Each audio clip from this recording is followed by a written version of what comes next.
Assalamualaikum warahmatullahi wabarakatuh.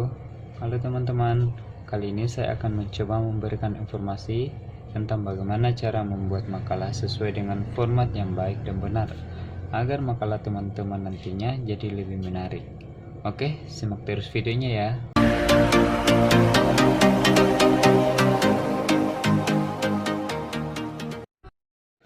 Oke teman-teman, sebelum masuk ke pembahasan, buat yang baru pertama menonton channel Sultan Kazama, channel ini membahas tentang berbagai tutorial, tips, trik, dan vlog seputar dunia informatika dan percetakan.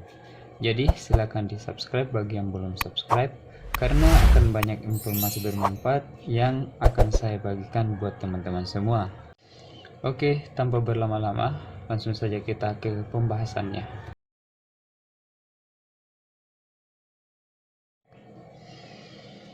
Oke, sebelum kita membuat makalah, terlebih dahulu kita harus memperhatikan bagaimana format makalah yang baik dan benar. Nah, sebelum membuat makalah tersebut, langkah pertama yang kita harus lakukan yaitu kita membuat cover makalah atau sampul. Nah, tujuan dari pembuatan sampul makalah ini, di sini kita nanti tempat meletakkan judul makalah yang akan kita buat. Di dalam sampul itu terdiri dari judul makalah, kemudian di bawah judul makalah itu ada logo sekolah atau universitas, kemudian di bawah logo ada nama penyusun, entah itu satu atau dua orang. Setelah itu di bawah penyusun ada nama sekolah atau instansi teman-teman. Oke, untuk selanjutnya dalam pembuatan makalah, format selanjutnya yaitu kita membuat kata pengantar.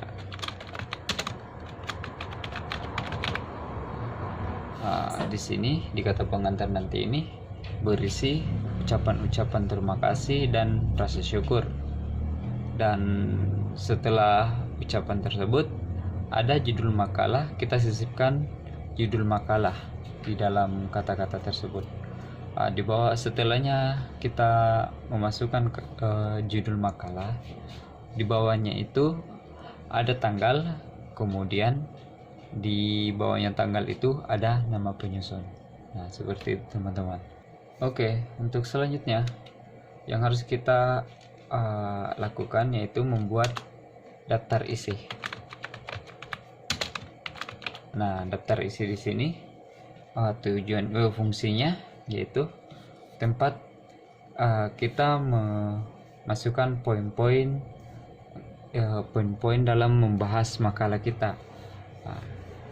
Contohnya di daftar isi ya, yaitu I1 atau 1 itu kita tulis sampul. Di bawahnya sampul itu ada kata pengantar, di bawahnya kata pengantar ada daftar isi.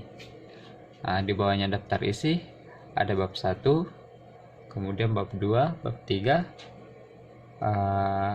daftar pustaka dan lampiran. Nah, daftar isi itu kita gunakan untuk di mana halaman yang akan kita tuju. Nah, halaman berapa yang akan kita bahas pertama. Nah, seperti itu teman-teman. Oke, untuk tahap selanjutnya di sini kita sudah masuk ke bagian bab ya. Nah, tahap selanjutnya kita itu buat bab 1. Isinya bab 1 ini apa? Isinya bab 1 itu pendahuluan. Di mana dalam bab 1 ini ada uraian-uraian yang harus kita bahas, yaitu pertama latar belakang, B rumusan masalah,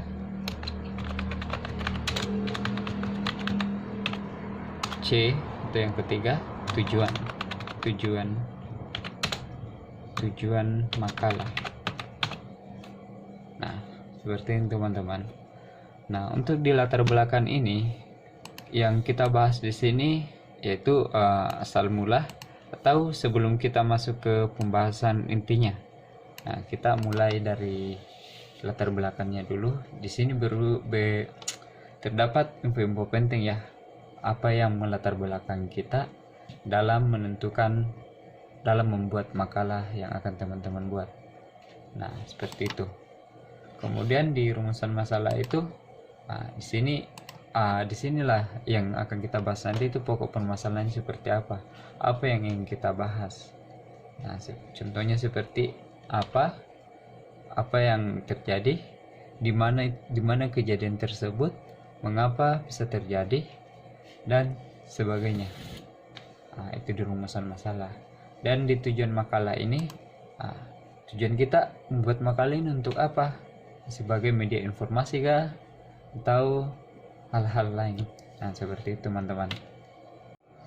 Oke, setelah kita di bab 1 pendahuluan, nah kita masuk ke bab 2-nya, yaitu pembahasan.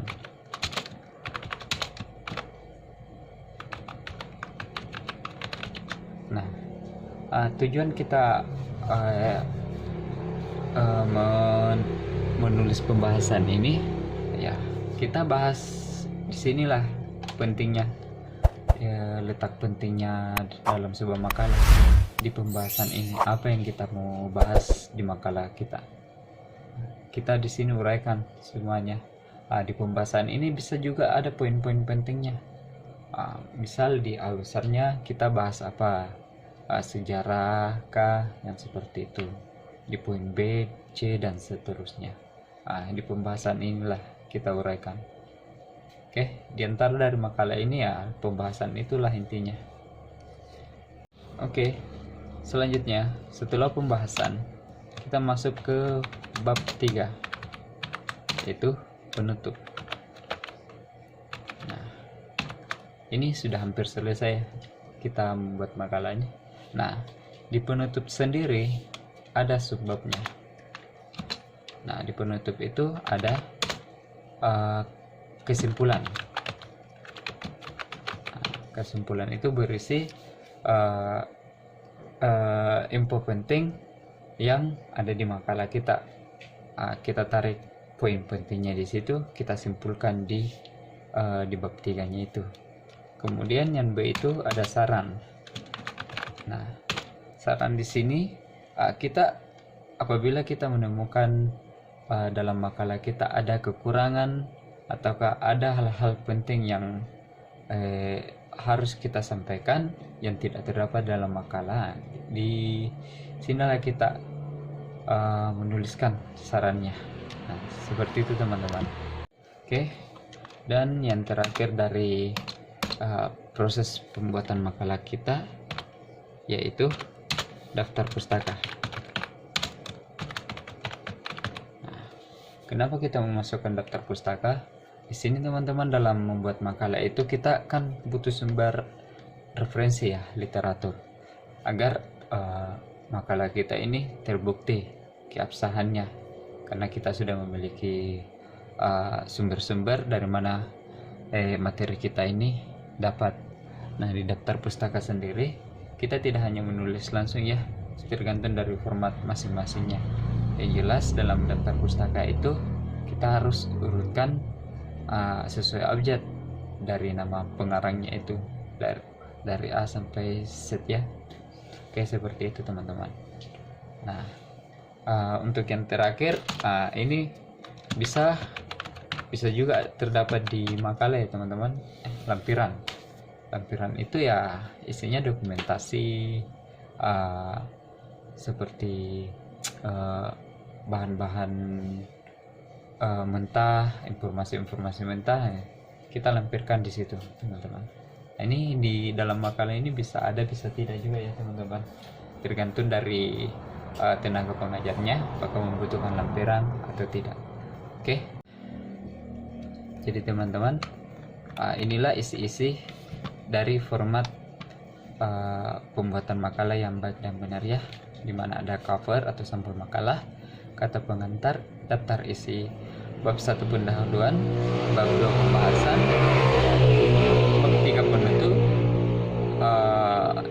daftar pustaka. Oke, lampiran juga bisa dibutuhkan, bisa tidak ya teman-teman. Nah, jadi kesimpulan saya, jika teman-teman ingin membuat makalah yang baik dan benar, sebaiknya yang di halaman ini harus ada ya teman-teman, jangan kurang satu pun jika teman-teman ingin menghasilkan makalah yang menarik untuk dibaca. Oke, demikian informasi yang bisa saya sampaikan. Jika ada pertanyaan silakan tinggalkan di kolom komentar di bawah ini, serta jangan lupa share, like, dan subscribe bagi yang belum subscribe. Terima kasih sudah menonton dan sampai jumpa di video selanjutnya.